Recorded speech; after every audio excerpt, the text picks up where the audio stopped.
This show is produced by the Hartman Media Company. For more information and links to all our great podcasts, visit hartmanmedia.com.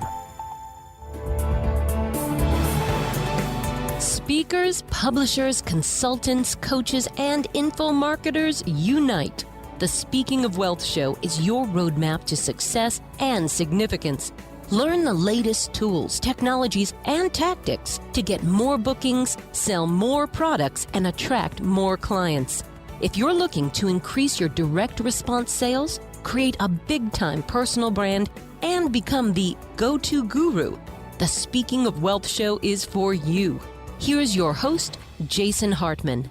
It's my pleasure to welcome a returning guest back to the show. You'll recognize him the minute I mention his name, and it's Michael Gerber. He is founder of the Michael E Gerber Companies and eMyth Worldwide, the author of many, many books, just too many to list.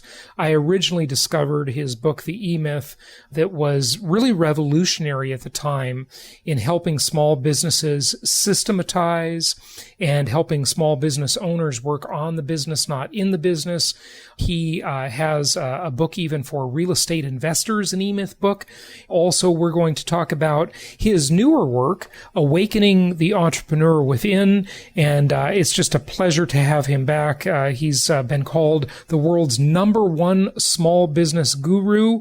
Michael, it's good to have you back. How are you? Oh, thank you, Jason. And the reason Inc. calls me that is because I am.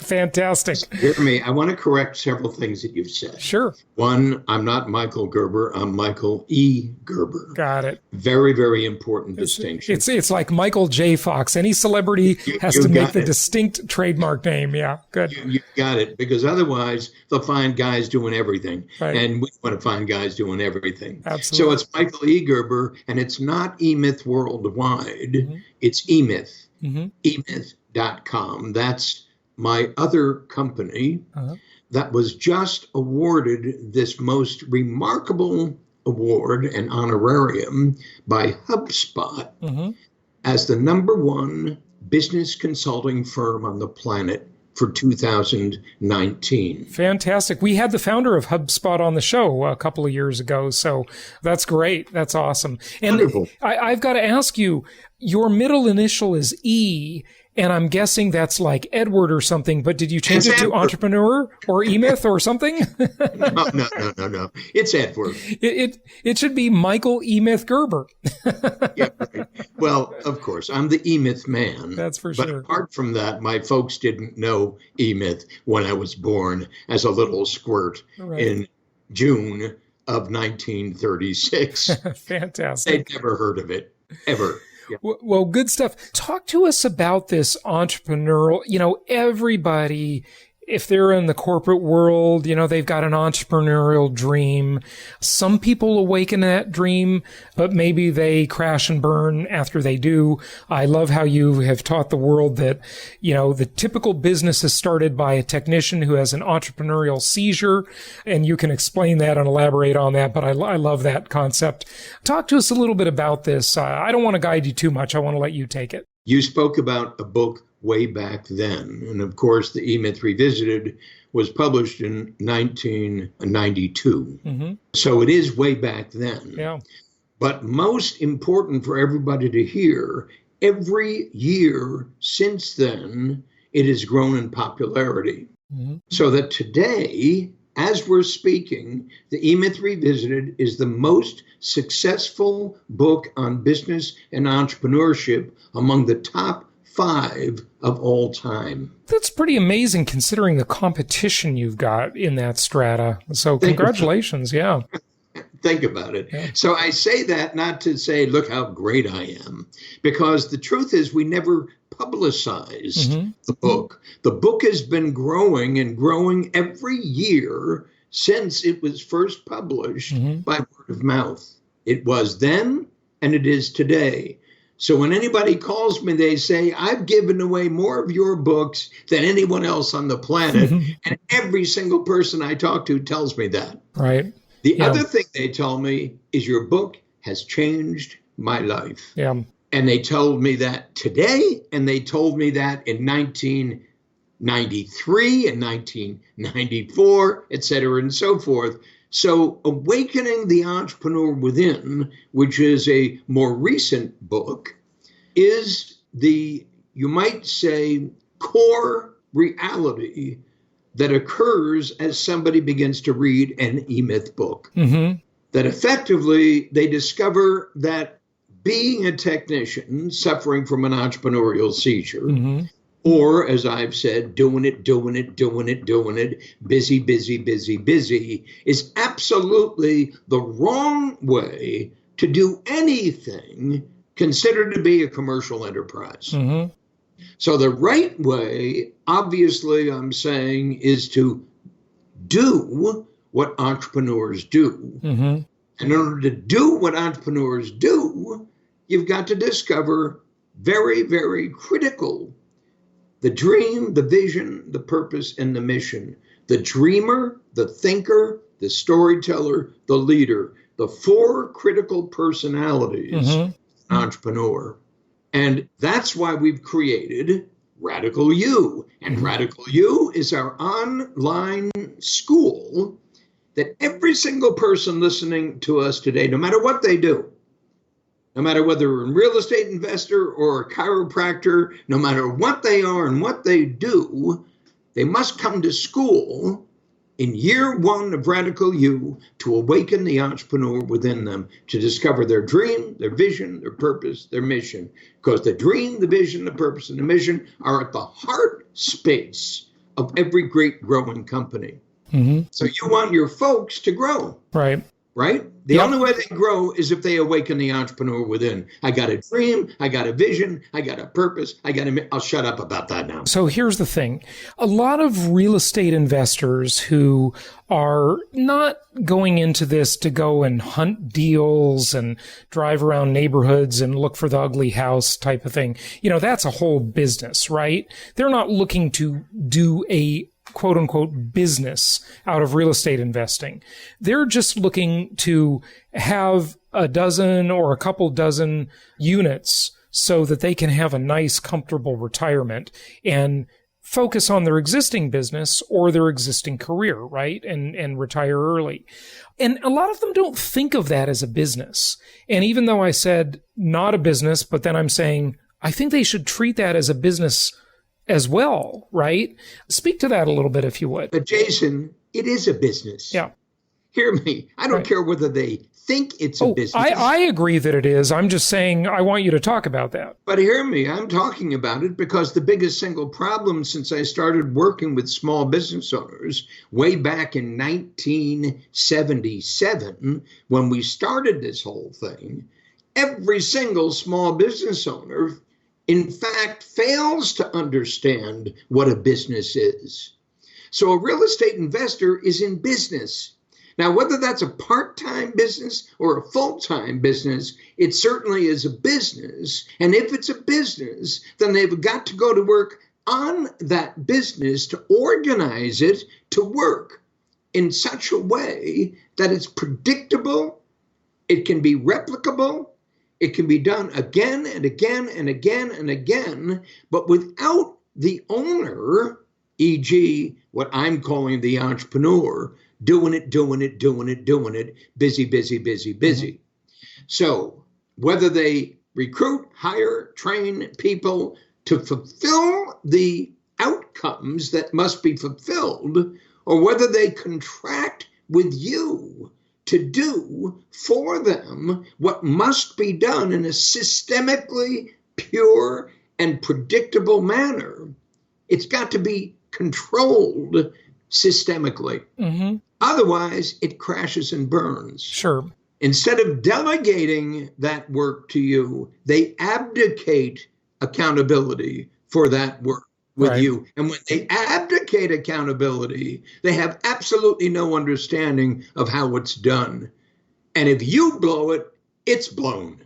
So understand the relationship between you as a service provider and that, in quotes, entrepreneur investor is an absolutely delicate one. Mm-hmm. Now, I know that you know this because you've gone to work on your business to serve their business. And their business, that real estate investment business they're setting out to create, that portfolio, right, is there to serve their life. Right. They need to be able to depend upon it, just like Ray Kroc could depend upon it to be able to replicate a McDonald's hamburger stand. Yeah, McDonald's is an amazing story, and I like how you point out that, imagine this company that hires a bunch of teenagers, and that, by the way, interestingly, that's not so true anymore because now they're hiring a lot of seniors, right? But, same idea, right? And it has huge turnover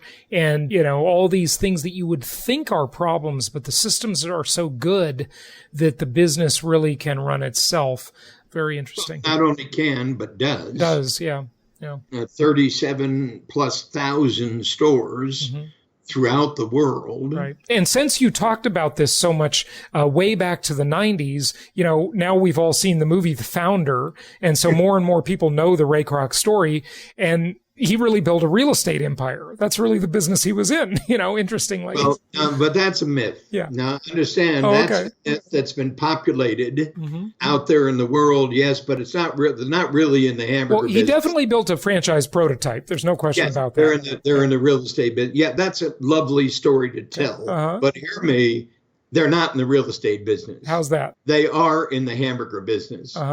That store isn't there for real estate value. That store is there for the cash flow that store creates and the multi magnificent profits it creates. Because if that weren't true, none of the rest of it would work. Right. But the way Ray Kroc got the handle on that franchise system was when he got the handle on the real estate. I mean, certainly it's a great franchise prototype. Nobody would deny that. But at least according to the movie, when he really got control of that thing was when he got the real estate. The movie sucked. Yeah. I hated the movie. Oh, yeah? And the reason I hated the movie is because the guy who created the movie really didn't like Ray Kroc. It seems like he made Ray Kroc out to be a jerk. Yeah, I agree. Oh, yeah. He didn't like Ray Kroc. He doesn't like entrepreneurship, and he didn't like McDonald's. So effectively he told a story that demeaned Ray Kroc as the thief coming in to the honest little guys who actually created McDonald's. Hey, look, it's liberal Hollywood. What do you expect? He's the big evil entrepreneur, right? He's the big evil guy. Stupid. Yeah, of course. Talk to us about some of the misperceptions, some of the proper beliefs people should have in running their real estate portfolio. How should they view things? What tools can they use? What mindsets are valuable? And you've gone into that a little bit, but we just want to hear more. We've spoken about the general idea. In short, that a business is an enterprise, is a subset of systems. And so when you speak about the portfolio, which is a word that you use, you're speaking about an asset. And so effectively what a small business, a real estate investment business is all about is effectively managing its assets as best as it's possible to do. And in order to be able to do that, you have to understand what the outcome is to be. So understand, I talk about in the E-Myth Revisited, your primary aim. So I'm speaking to your real estate investor, and I'm essentially saying to that real estate investor to think about real estate in any other way than as an asset toward the evolution of my life and its outcome. What is your primary aim? What would you say at the end of your life if you had pre-recorded your message to everybody there at the funeral? I had a dream. I had a dream to transform the state of real estate investment worldwide. I had a dream to create a truly integrated opportunity for my family so that when I leave, they're well cared for in a way that's completely and distinctly managed because I put in place the systems needed to make that a reality. So you begin to think like an entrepreneur, like Steve Jobs, like Bill Gates, like any and every entrepreneur that the enterprise they're creating is, in fact, comprised of real estate assets. Mm-hmm. What kind of assets are they? What form do those assets take? What is the financial model upon which I determine what assets I actually acquire and which assets I don't?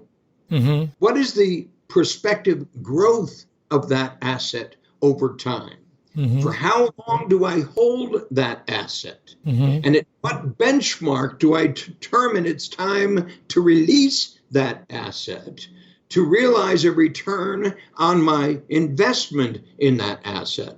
So it's a whole subset of questions that an intelligent, truly intelligent investor must ask. Thinking about that investment, you call it a portfolio, I call it a compilation of assets, so that it takes on a form that I have actually created in advance. So I buy this kind of property because I keep this kind of property for this length of time because I improve this kind of property in such a manner because I invest this much in that property to make that outcome a reality. And that's the model by which I do this thing called real estate investment, real estate acquisition and improvement and acquisition. Yeah. Do you have any particular tools that you recommend, Michael, that people use, software tools to help systematize one's business? I don't, because in fact it changes continuously. Uh-huh. What I know to be true is there's one most important tool every single one of my clients need to learn to use, and that's their mind. Yeah, of course. Definitely. So I provide the system through which they can apply their mind intelligently. And in the process of applying their mind intelligently, they can build an enterprise that absolutely can measurably produce exactly what the outcome is that they're intending to produce. Mm-hmm. But unless they have a primary aim, this is the aim of my life, unless they have a strategic objective for that enterprise, unless they have an organizational strategy for the way in which it functions on a continuing basis, unless they have a management strategy through which they can, in fact, operate it successfully, and so forth and so forth and so forth, it's just a bunch of stuff. Yeah, absolutely. Tell us a little bit about some of your other E-Myth books, if you would.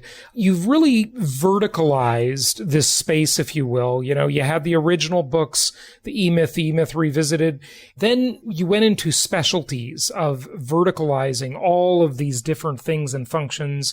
You did the real estate investor one, but lots of others. I think our listeners would love to hear about, especially kind of the management related functions and the E-Myth in those categories. Well, understand the reason we wrote our first vertical book, and our first vertical book was called the E-Myth Contractor, mm-hmm. and the subtitle is Why Most Contractors Don't Work and What to Do About It. Now, when you say contractor, you don't mean construction contractor, you just mean an independent contractor, right? Or no, I meant construction. Oh, construction. Contractor. Okay, good. Yeah. The second book was called the E-Myth Physician, Why Most Medical Practices Don't Work and What to Do About It. Now, those are more generalized categories, generalized vertical markets, because obviously there are a whole subset of physicians within that E-Myth physician category. Mm-hmm. But the other books are like the E-Myth Chiropractor, the E-Myth Accountant, the E-Myth Landscape Contractor, the E-Myth HVAC Contractor, the E-Myth Real Estate Agent, the E-Myth Real Estate Brokerage, and on and on and on and on. So our objective is to create 332 vertical books to cover the 332 vertical markets that are most critical in our world. And the reason we're approaching small business owners that way is because a real estate investor thinks about himself as an investor, not as a business person. The chiropractor thinks about herself as a chiropractor, not as a small business owner. The accountant thinks about himself or herself as an accountant. The bookkeeper thinks about herself or himself as a bookkeeper. So we're approaching them through the narrow vision that they have, not really thinking of themselves as a business owner, but thinking of themselves through the profession that each is pursuing. And that's back to the technician with the entrepreneurial seizure, right? Yeah. They think like technicians. Right. Period. End of game. Why don't you explain that a little bit? It's so interesting because you just see that over and over where someone, they're good at their trade. They do whatever they do. They sell real estate. They cut hair, whatever it is, right? Or they design websites. Then they think, well, why not just open a company that does this rather than doing it myself? On its face, that's a good idea, right? Duplicate one's efforts, leverage other people's efforts, OPE, but it sort of falls apart most of the time, doesn't it? Well, not most of the time, about 99% of the time. And it falls apart because they don't understand what a business is. Mm-hmm. They don't understand all of the component parts of a true operating business. Mm-hmm. The lead generation system, the lead conversion system, the client fulfillment system, the financial management system, and on and on and on and on. They don't understand that every one of those capabilities are going to need to be perfected to the point that they operate universally integrated in a completely homogeneous way. Mm-hmm. They, in fact, build a company to depend upon them. So they do it, reporting to a lunatic.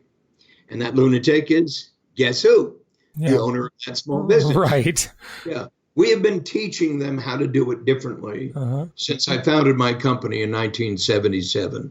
Yeah. So when I told you, for example, that HubSpot awarded my company eMyth with the best coaching company in the world for 2019. What people have to remember, it was created in 1977. It's been here that long, doing what it does in a systemically productive, profoundly moving way. Started out as the first business coaching company on the planet, and produced for hundreds of thousands of clients, every kind of business imaginable, these profound results.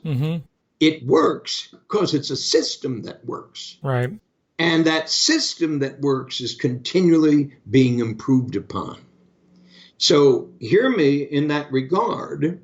When I founded eMyth, I founded it as the Michael Thomas Corporation. I was Michael, he was Thomas. It then became Gerber Business Development Corporation. And then my first book, The eMyth, came out. And because of the immense response to that book, it became the eMyth Academy. And then it became eMyth Worldwide. And today it's eMyth. And I haven't worked there for over 15 years. It works. Yeah. I don't have to. Right. Hear me. And that was created in 1977 because I had a dream. And the dream was to transform the state of small business worldwide. I had a vision, and the vision was to invent the McDonald's of small business consulting services. I had a purpose, and the purpose was that every single small business owner called by what we described, what our end game was, every single one of them could be as successful as a McDonald's franchisee. And our mission was to invent the business development system that was absolutely critical for every single one of them, that would make my dream, my vision, and my purpose a reality. I'm saying every single human being can do that because every single human being is born as a company of one. Because every single one of us throughout the world, the billions upon billions of us, are an economy of one. And the truth is, most of those economies fail. Yeah. What to do about it? Right. Yeah. Create a method to grow a company of one into a company of 1,000. Yeah. And so that is talked about in Beyond the E-Myth, the evolution of an enterprise from a company of one to a company of 1,000. And I'm going to give everybody listening to us right now a gift. And I want you to take this in. It's called Free Book, Free book, BOOK, michaelegerber.com. It's an ebook called Making It on Your Own in America, or wherever you happen to live, a journey toward radical self-employment. And by radical self-employment, I mean McDonald's. Yeah. By radical self-employment, I mean your folks can learn how to approach what they do in a way they've never, ever, ever imagined before. Michael, do you want to give out your general website as well? Sure. MichaelEGerberCompanies.com. Fantastic. MichaelEGerberCompanies.com. Michael E. Gerber, thank you so much for joining us. Thank you, Jason. My delight. Thank you so much for listening. Please be sure to subscribe so that you don't miss any episodes. Be sure to check out the show's specific website and our general website, hartmanmedia.com, for appropriate disclaimers and terms of service. Remember that guest opinions are their own, and if you require specific legal or tax advice or advice in any other specialized area, please consult an appropriate professional. And we also very much appreciate you reviewing the show. Please go to iTunes or Stitcher Radio or whatever platform you're using and write a review for the show. We would very much appreciate that. And be sure to make it official and subscribe so you do not miss any episodes. We look forward to seeing you on the next episode.